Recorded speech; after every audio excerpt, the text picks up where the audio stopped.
Good morning students, how are you? कैसे हो आप लोग? उम्मीद करता हूँ आप लोग अच्छे होंगे, घर पे होंगे, स्वस्थ होंगे आप लोग। सो बेटा, आज का जो हमारा टॉपिक है that is the acidic character of carboxylic acid. Acidic character of carboxylic acid, ये हमारा आज का टॉपिक।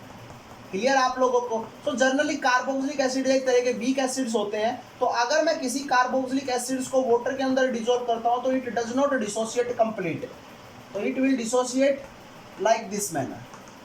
ओके, सो अगर मैं इक्विलिब्रियम रिएक्शन है तो इसका के इक्विलिब्रियम कैलकुलेट करूंगा तो क्या बन जाएगा बेटा? Concentration of R C double O negative concentration of H positive upon concentration of R C double O H and concentration of H2O। Okay, so H2O अगर मैं ऊपर लेके जाता हूं तो K equilibrium into concentration of H2O is equal to क्या हो जाएगा? Concentration of R C double O negative into concentration of H positive upon concentration of R C double O H. इसको मैं क्या लिख सकता हूँ? K is the acid constant. Okay, so R C double O negative is the concentration H positive upon concentration of R C double OH. So as the concentration of H positive is increases, the value of the K is also increases, and the value of K is increases means it is a stronger acid. तो जितनी ज़्यादा K की value होगी किसी के लिए वो उतना ही अच्छा एसिड होगा। और अगर मैं आप लोगों के साथ बात करता हूँ के की, तो के जितना ज़्यादा होगा वो उतना ही अच्छा एसिड होगा। और अगर मैं बात करता हूँ पी के की, तो that is minus log of के, नेगेटिव लॉगरिथम ऑफ के होता है पी के की वैल्यू। तो मीन्स पीके की वैल्यू जितनी कम होगी वो एसिड उतना ही ज़्यादा स्ट्रॉन्ग होगा। बेटा ये आप लोगों को कॉमन बातें पता होनी चाहिए। क्वेश्चन कैसे भी पूछ सकता है आप लोगों से कि अगर के की वैल्यू जितनी ज़्यादा होगी वो उतना ही अच्छा एसिड होगा, और किसी के पीके की वैल्यू जितनी कम होगी वो उतना ही अच्छा एसिड होगा। तो अब हम कुछ एसिडिक स्ट्रेंथ की बात कर लेते हैं आप लोगों के साथ, किस प्रकार से हम कार्बोक्सिलिक एसिड की स्ट्रेंथ को मेजर करते हैं। ठीक है बेटा, तो लेट्स स्टार्ट। बेटा आप लोगों को एसिडिक स्ट्रेंथ को फाइंड आउट करने का मैं एक तरीका बताता हूँ। अगर वो तरीका आपको समझ में आ गया तो you can easily find out कि which one is good acid and which one is a bad acid. Okay, तो फॉर एग्जांपल आप लोगों के पास क्या है? एक कार्बोक्सिलिक एसिड है, फॉर्मिक एसिड, और दूसरा है आप लोगों के पास इथेनोइक एसिड। तो अगर एसिड है तो ये क्या करेगा बेटा? H पॉजिटिव आयंस को रिलीज करेगा, और रिलीज करने के बाद नेगेटिव चार्ज छोड़ेगा। यहाँ पर सिमिलरली ये भी क्या है बेटा? आपके पास H पॉजिटिव, और यहाँ पर भी कौन सा चार्ज आएगा? बताओ बेटा, नेगेटिव चार्ज आएगा। अब नेगेटिव चार्ज आने के बाद जो जितना ज्यादा स्टेबल होगा वही हमारा उतना अच्छा एसिड होगा।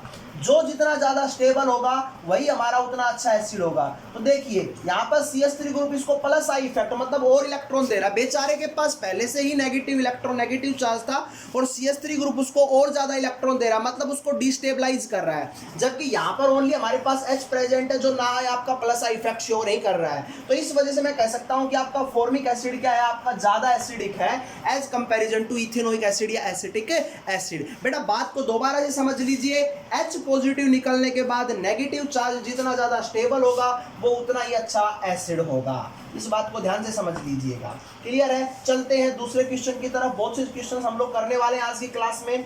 चलो बेटा, नेक्स्ट क्वेश्चन मैं आप लोगों से पूछ ही लेता हूं कि बताओ HCOOH, CH3COOH और CH3CH2COOH सबसे अच्छा एसिड कौन सा है? तो आप कहोगे सर यहाँ पर प्लस आई लग रहा है, यहाँ पर तो प्लस आई और भी ज्यादा लग रहा है, यहाँ पर नहीं लग रहा। तो सबसे अच्छा एसिड हमारा कौन सा हो जाएगा? फॉर्मिक एसिड हमारा सबसे अच्छा एसिड हो जाएगा। तो बेटा दो चीजों की बात ध्यान रखनी है। क्या बात ध्यान रखनी है? अगर कहीं पर minus I, minus R, minus H effect अगर लगता है तो वो एसिडिक स्ट्रेंथ को इंक्रीज करता है। एसिडिक स्ट्रेंथ को क्या करता है बेटा?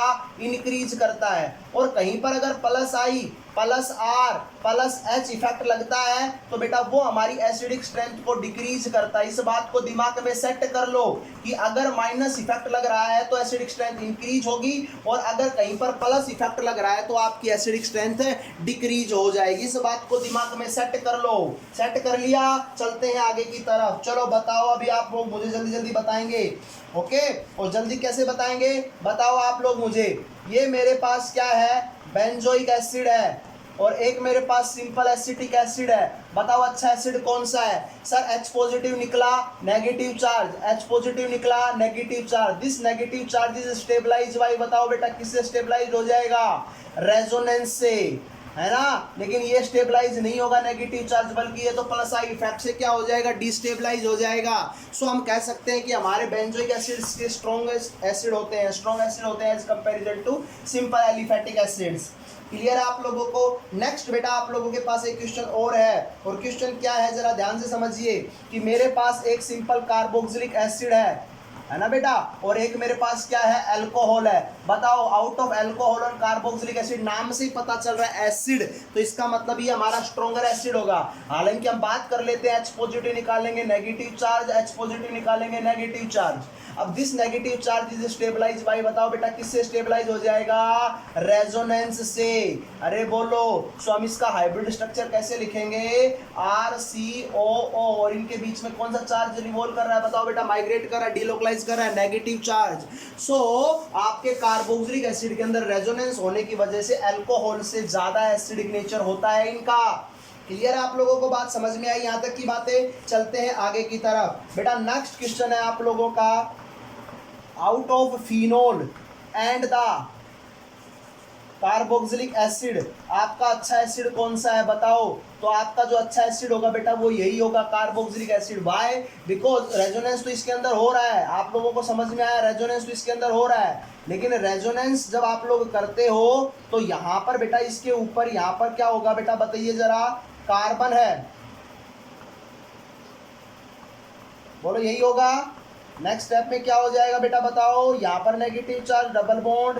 नेक्स्ट स्टेप में क्या होगा, बोलिए बेटा जी, ये हो जाएगा नेगेटिव चार्ज डबल बॉन्ड। और नेक्स्ट स्टेप में क्या हो जाएगा, वापस से आपके फिनोक्साइड आयन बन जाएंगे, तो बेटा ये बन जाएगा। तो what will you observe the negative charge appear on the less electronegative carbon in the benzene ring. देखो बेटा यहाँ पे ये कार्बन है, यहाँ पर भी कार्बन है, यहाँ और हर कार्बन के ऊपर क्या हो रहा है बेटा, नेगेटिव चार्ज, और ऑक्सीजन के ऊपर कोई चार्ज नहीं है, यहाँ पर आप लोग देख रहे हो। तो हम कह सकते हैं यहाँ पर कि जब फिनोक्साइड आयन के आप रेजोनेटिंग स्ट्रक्चर बनाते हो तो नेगेटिव चार्ज आपका अपीयर होता है लेस इलेक्ट्रोनेगेटिव कार्बन के ऊपर, but in the case of the carboxylic acid the negative charge appears on the more electronegative atom oxygen. Clear है, तो दैट्स व्हाई आपका कार्बोक्सिलिक एसिड ज्यादा स्ट्रॉन्ग है as comparison to phenol. Clear है बेटा। अभी कुछ और बातें भी हम लोग आप लोगों के साथ करने वाले हैं, और बातें क्या है जरा ध्यान से सुनिएगा बेटा। अगर किसी भी कार्बोनाइल ग्रुप के साथ आपका इलेक्ट्रॉन विड्रॉइंग ग्रुप लग जाता है, इलेक्ट्रॉन विड्रॉइंग ग्रुप मतलब -I इफेक्ट वाले या -R इफेक्ट वाले ग्रुप लग जाते हैं, तो उस समय बेटा उसकी एसिडिक स्ट्रेंथ इंक्रीज होती है। मैं आप लोगों को बात कर रहा हूं कि कुछ इलेक्ट्रॉन विड्रॉइंग ग्रुप की, अगर पीएच लगा हुआ है, आयोडीन लगा हुआ है, Br, Cl, F, Cn, NO2 और CF3, ये आप लोगों के पास क्या है बेटा, एक ऑर्डर है। सबसे ज्यादा -I इफेक्ट CF3 लगाएगा, फिर NO2 लगाएगा, फिर Cn लगाएगा, फिर F लगाएगा, फिर Cl लगाएगा, फिर Br, फिर I और फिर लास्ट में फिनाइल ग्रुप।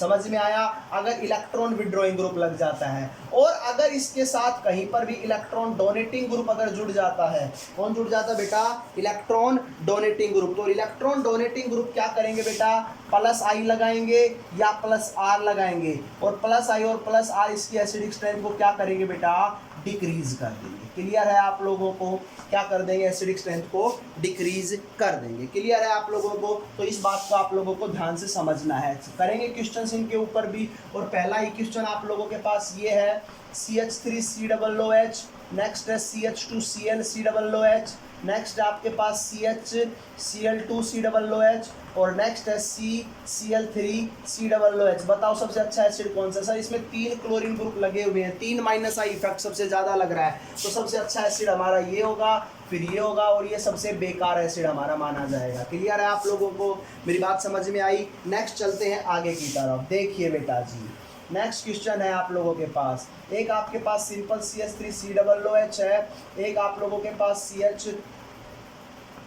ClCOOH है, और एक आप लोगों के पास CH2NO2COOH है। बताओ सबसे ज़्यादा माइनस आई इफेक्ट आपने अभी पढ़ा था, NO2 लगाएगा तो इसका एसिडिक स्ट्रेंथ सबसे ज़्यादा होगा, फिर इसका और इस पर तो कोई इफेक्ट लग ही नहीं रहा है, तो ये हमारा एसिडिक स्ट्रेंथ सबसे इसकी क्या हो जाएगी, कम हो जाएगी। बोलो मेरे बच्चों बात समझ में आई। नेक्स्ट क्वेश्चन आप लोग समझना। क्वेश्चन ये है कि आप लोगों के पास ये है CH3 CH2 ClCOOH, नेक्स्ट है CH3 CH2COOH।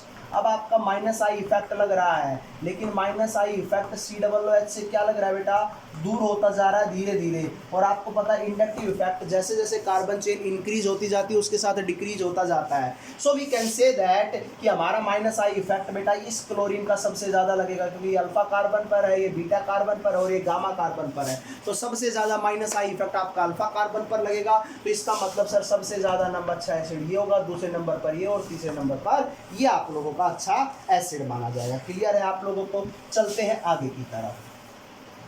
नेक्स्ट क्वेश्चन है आप लोगों के पास CH3 CH2COOH। नेक्स्ट है, छोड़ो इस वजह से ले लेते हैं। नेक्स्ट है CH3COOH, और नेक्स्ट है CH3COOH। बताओ इनमें सबसे अच्छा एसिड कौन सा है बेटा, ये प्लस आई इफेक्ट सबसे ज़्यादा लगाएगा, ये सबसे कम लगाएगा, ये दूसरे नंबर, तो सबसे ज़्यादा प्लस आई ये लगा रहा है, तो इसका मतलब सबसे बेकार एसिड ये हुआ। तो बेटा सबसे अच्छा एसिड कौन सा होगा, ये वाला, फिर ये वाला, और ये सबसे आपका बेकार एसिड पुअर एसिड कहलाएगा। क्लियर आप लोगों को, ये छोटी छोटी बातें थी जो मैंने आप लोगों के साथ शेयर की। ठीक है बेटा, आज की क्लास में हम लोग सिर्फ इतना ही डिस्कस करेंगे। नेक्स्ट वीडियो के अंदर हम लोग एसिडिक स्ट्रेंथ का नेक्स्ट पार्ट भी डिस्कस करेंगे। Okay, thank you, have a nice day.